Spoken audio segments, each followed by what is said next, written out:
Welcome to Advocate Today. I'm Aaron Dean. Uganda now has some of the harshest anti-LGBTQ plus laws in the world. Unlike early drafts, the new bill doesn't criminalize those who identify as LGBTQ plus, but the law does call for the death penalty for so-called aggravated homosexuality, which involves cases when people infected with HIV have sex, and the law makes it illegal to prevent their exposure to police. The law also criminalizes sex education for the LGBTQ plus community and conversion therapy for gay offenders. Secretary of State Anthony Blinken called the move deeply troubling. The United Nations calls Uganda's law a violation of human rights. It's a violation of human rights. Young people see sexuality differently from older people like me. They see gender as not binary, men or women. They see sexuality as fluid, and they have a right. They were not even consulted. This was a case of old people laying down the law for younger people without even talking to them.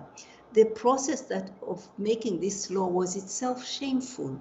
You had parliamentarians trying to distract the public's attention from corruption scandals, screaming and name-calling, and not rationally looking at the impacts of this law on people's lives. It is shameful. The Biden administration is considering sanctions and is reevaluating diplomatic relations. May is Mental Health Awareness Month, and the DC-based Onyx therapy group is hoping to bridge the gap of information and resources on mental health for BIPOC and LGBTQ plus communities. Dr. LaNail Plummer is the founder of the Black woman-led Onyx therapy group. She's a veteran and mental health professional who is inspiring others to acknowledge and seek mental health services.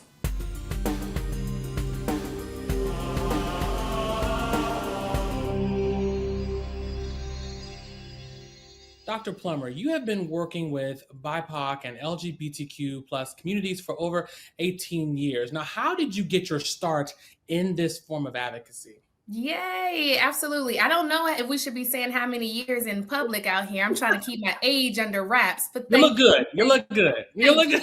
I drink water. Thank you. But I got into this work because I felt that there was a need. It was important for Black folks, for people in the BIPOC community and the LGBTQ community to feel seen and to feel heard in the mental health space. And when I started doing this work, it wasn't very popular.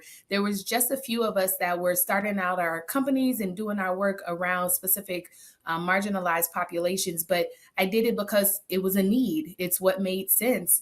We needed to be seen and represented. We needed to feel heard, and we didn't necessarily need to have to explain every single bit of our identity. Sometimes we just needed to go to therapy and just talk. So with Onyx Therapy Group, you have a team of counselors that work to address mental health disparities and all of that. Now, when we talk about bridging the gap between resources and communities that need them, how have you all been able to do that? And have there been any challenges? Yeah, yes, absolutely. Anytime you're trailblazing, there's going to be a few challenges, right? There's going to be some pitfalls and some scratches along the way. So our offices, and we have a number of offices, we always make them accessible to the community. So they're in the communities where we know a lot of people that are in our identities are living or are working. So it's easy for them to just leave home and go over to the office, or easy for them to just leave work. And we also have power sessions where people could do briefer sessions between time. So, and that was prior to the pandemic. During the pandemic, of course, everything has moved. Most things have moved into a virtual setting, but we were doing teletherapy before the pandemic happened also, because we wanted to make sure that it was accessible to folks, that they wouldn't have limitations in terms of time. We also make sure that our offices are located off of public transportation, because everybody doesn't have cars and everybody doesn't feel comfortable walking. And so we wanted to make that accessible as well. And we do a lot of community-based events. So we have our mental health fair that we do every year. We have our quarterly events that we go out into the community and we're talking about common common issues, but putting the mental health spin on it. So being in a relationship, and the connection to mental health, or how your family dynamics shows up in your mental health, how your money and your time management shows up to your mental health. And so we've been doing those kind of community events and summer series and seminars for a few years now. And some of the pitfalls are, just making sure everybody knows that we're accessible, understanding where we are. So we have to use different platforms that people will use to search for mental health based services or community services, and also sponsorship, right? Because these events, they cost a lot of money to be able to put together and to put on. But we've run into some issues around sponsorship at different points, but now we have found some different ways to overcome those obstacles. It never stopped us. It just meant that we had to do things a little differently. And when we talk about, mental health and, not just the BIPOC community, but we're talking marginalized communities overall, it can be very stigmatized. Yeah. People don't want to talk about it because a lot of things come into play. A lot of intersectionalities can come into play. Yeah. How have you all worked to address those things with the programs that you all have with the Onyx therapy group? Yeah, we just hit them head on, right? So there's no point in beating around the bush, if you will. We're Black. We are, LGBTQ. We are in these marginalized identities. There's no point in pretending that we're not. And so that's how we live. And because I live a very authentic life, I'm always out in the public saying what I know is true.